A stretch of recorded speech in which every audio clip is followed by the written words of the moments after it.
자, 창세기 1장 2절. 아마 성경에서 가장 익숙한 구절 중 하나일 겁니다. 보통 우리는 이 구절을 텅 빈 우주에 조용히 빛이 켜지는 아주 평화롭고 고요한 첫 장면으로만 생각하잖아요.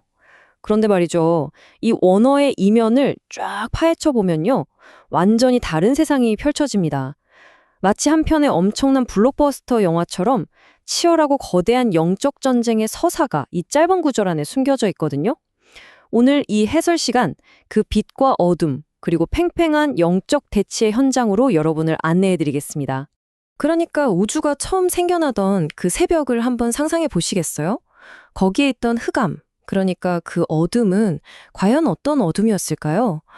우리는 보통 그냥 빈 공간에 스위치가 꺼져 있는 것처럼 아무것도 없는, 그저 빛이 없는 상태를 떠올리기 쉽습니다. 하지만 원문이 우리에게 암시하는 진짜 의미는요, 이런 우리의 뻔한 생각을 완전히 뒤집어 버려요. 그때 존재했던 그 어둠은 그냥 텅 비어있는 무해한 상태가 아니었습니다. 무언가 아주 의도적이고 압도적이며 묵직한 힘을 가진 어떤 존재가 만들어낸 결과물이었다는 거죠. 그 단서가 성경 텍스트 자체에 아주 명확하게 기록되어 있습니다. 땅이 혼돈하고 공허하며 흑암이 깊음 위에 있고. 자, 이 구절을 천천히 한번 음미해 보세요. 결코 평화롭거나 고요한 느낌이 들지 않죠. 혼돈, 공허, 흑암, 그리고 깊음까지. 이런 단어들을 가만히 보면 무언가 엄청나게 심상치 않은 일이 방금 벌어졌다는 걸 암시하고 있어요. 아주 불길하고 무거운 그런 긴장감이 흐르는 분위기랄까요? 자, 그럼 첫 번째 섹션 전장 해독하기로 들어가 보겠습니다. 이 흑암과 심연의 진짜 정체가 과연 무엇인지 한번 살펴보죠. 겉으로 드러난 물리적인 상태만 보면 아까 말씀드린 것처럼 그냥 아직 아무것도 그려지지 않은 빈 도화지라고 생각할 수도 있어요. 하지만 원어가 진짜 묘사하고 싶어하는 영적인 현실은 완전히 다릅니다. 이 흑암은 이제 막 지어진 새 건물에 전기가 안 들어와서 깜깜한 그런 게 아니에요. 오히려 사탄의 반역 때문에 아주 처참하게 짓밟히고 황폐해진 영적 전장을 의미합니다. 생명이 도저히 살 수 없는 상태, 그 끔찍한 파괴와 반역이 휩쓸고 간 흔적이 바로 이 혼돈과 공허라는 겁니다. 히브리어 원어를 들여다보면 상황이 얼마나 심각했는지 더 확실히 알 수 있는데요. 여기서 쓰인 테홈이라는 단어는 보통 깊음이나 심연으로 번역됩니다. 그런데 이게 그냥 수심이 깊은 바다를 말하는 게 아니에요. 거칠게 소용돌이치는 무질서, 그리고 아주 혹독한 심판의 세력을 상징하는 단어거든요. 그러니까 흑암이 이 깊음 위에 있다는 건 도대체 무슨 뜻일까요? 바로 어둠의 세력이 온 세상을 완전히 장악해버린, 그래서 마치 그들이 완벽하게 승리한 것처럼 보이는 절대적인 절망의 순간이라는 뜻입니다. 적군의 깃발이 펄럭이는 완전히 점령당한 폐허, 딱 그 모습인 거죠. 두 번째 섹션, 반격입니다. 드디어 성령의 조용한 포위망이 시작됩니다. 어둠이 진짜 모든 걸 꿀꺽 삼켜버린 것 같은 그 절망적인 대치의 순간, 성경은 바로 그 타이밍에 하나님의 영이 등장하신다고 기록하고 있습니다. 여기서 정말 놀라운 포인트가 뭔지 아세요? 하나님의 군대는 저 멀리 안전한 곳에서 공격을 준비하는 게 아니라는 겁니다. 이미 어둠이 장악해버린 그 점령당한 영토 한복판으로, 그것도 수면 위로 아주 직접 깊숙이 침투해 들어가십니다. 그리고 마치 적진 한가운데에 탁 하고 승리의 깃발을 꽂듯이 자리를 잡으시는 거예요. 적들이 절대 무너뜨릴 수 없는 거대한 영적 포획망을 구축하기 시작하시는 거죠. 조용하지만 세상에서 가장 강력하고 전략적인 반격이 드디어 시작된 겁니다. 자, 그렇다면 이 엄청난 포위망 구축이 도대체 어떤 모습으로 이루어졌을까요? 우리 한글 성경을 보면 성령께서 운행하시니라 라고 번역되어 있잖아요. 그런데 이 원어인 라하프라는 단어를 보면요, 그 의미가 진짜 역동적이고 가슴이 뭉클해집니다. 이 단어는 거대한 어미 독수리가 둥지 속의 새끼를 적으로부터 보호하고 또 알에서 새 생명을 깨우기 위해서 그 위를 착 덮고 아주 격렬하게 날개짓하는 모습을 묘사할 때 쓰이거든요. 그러니까 이게 차갑고 죽어있는 전장의 모습이 아니라 성령께서 새로운 창조를 위해 그 짙은 어둠을 직접 품고 완전히 압도하고 계시다는 뜻입니다. 여러분, 이 단어가 그려내는 시각적인 이미지를 머릿속에 한번 쭉 그려보세요.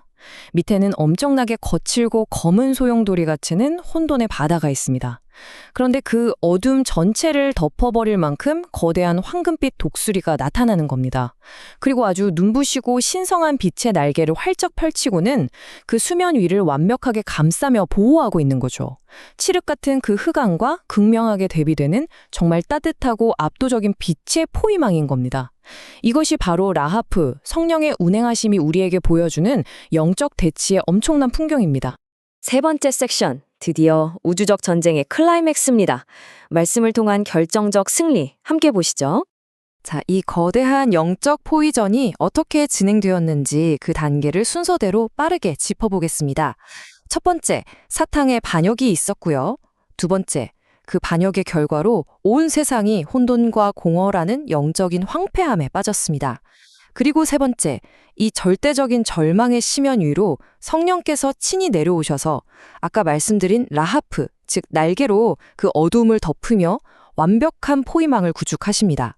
어떠세요? 팽팽한 긴장감이 거의 한계치까지 차오른 게 느껴지시나요? 이제 공격 개시 명령만 딱 떨어지면 되는 겁니다.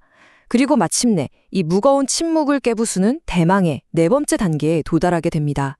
그런데 놀랍게도 그 반격의 무기는요, 무슨 번쩍이는 칼이나 창 같은 물리적인 무기가 아니었어요. 그건 바로 단 한마디의 말씀이었어요. 빛이 있으라. 자, 이 선포가 딱 떨어지는 순간 그토록 팽팽했던 영적 대치 상태가 말 그대로 산산조각이 나버립니다. 지루하게 치고받는 전투, 그런 건 필요조차 없었어요. 이 짧고 강력한 선포 자체가 엄청나게 폭발적인 빛의 섬광이 되어서 깊음 위에서 왕노릇하던 흑암의 세력을 순식간에 꿰뚫어버린 겁니다. 그 결과는 정말 즉각적이고 압도적이었습니다. 말씀이 선포되기 딱 1초 전까지만 해도 그곳은 시꺼먼 안개가 소용돌이치는 완전한 혼돈의 점령지였잖아요. 하지만 선포 직후 온 우주를 집어삼킬 듯한 폭발적인 순백의 빛이 팍 하고 터져 나옵니다. 단 한 번의 물리적인 타격도 없었는데 말이죠. 빛이 존재하기 시작하자마자 어둠은 그냥 그 자리에 서 있을 힘조차 잃어버리고 전면적으로 퇴각해버립니다. 혼돈이 깨끗하게 물러가고 질서정연하고 아름다운 우주의 역사가 쫙 펼쳐지기 시작하는 정말 위대한 역전의 순간인 거죠. 이제 마지막 네 번째 섹션, 결론입니다. 이 우주적인 이야기가 우리의 삶과 새로운 창조에 어떤 의미가 있는지 정리해보죠. 지금까지 우리는 정말 우주적인 스케일의 거대한 전쟁 이야기를 살펴봤는데요. 여기서 우리가 꼭 기억해야 할 핵심 원리들을 한번 정리해보겠습니다. 도무지 답이 없어 보이던 그 절망적인 상황은 하나님의 말씀 단 한마디로 그 즉시 180도 역전되었습니다. 완전한 혼돈이 있던 자리에 완벽한 질서가 세워졌죠. 처참하게 짓밟힌 전쟁터가 기쁨과 생동감이 팡팡 터져나오는 새로운 창조의 공간으로 완전히 탈바꿈한 겁니다. 그리고 여기서 가장 중요한 포인트는요, 그 모든 과정을 이끄신 하나님의 영적인 보호, 그 따뜻하고 신성한 임재가 저 먼 옛말 우주 창조 때만 있었던 게 아니라 지금 이 순간에도 끊임없이 계속되고 있다는 사실입니다. 우리 각자의 삶을 가만히 들여다보면요, 정말 피하고 싶은 깊은 심연이나 감당하기 힘든 혼돈이 불쑥불쑥 찾아오곤 합니다. 내 삶이 완전히 어둠에 점령당한 것 같아서 숨이 턱턱 막힐 때 오늘 우리가 함께 나눈 이 장엄한 창세기의 서사를 꼭 기억하셨으면 좋겠습니다. 왜냐하면 아무것도 안 보이는 그 칠흑 같은 어둠 한가운데에서도 하나님의 영은 이미 크고 따뜻한 날개를 활짝 펼치고 여러분을 감싸 안으며 라하프하고 계시기 때문입니다. 여러분의 삶에 궁극적인 승리를 가져다 줄 결정적인 한마디, 빛이 있으라는 그 말씀을 준비하시면서 말이죠. 여러분은 어떠신가요? 지금 여러분의 삶을 뒤덮은 그 혼돈 위에서 묵묵히 빛을 준비하며 운행하시는 그 압도적인 임재가 조금은 느껴지시나요? 오늘의 해설은 여기까지입니다.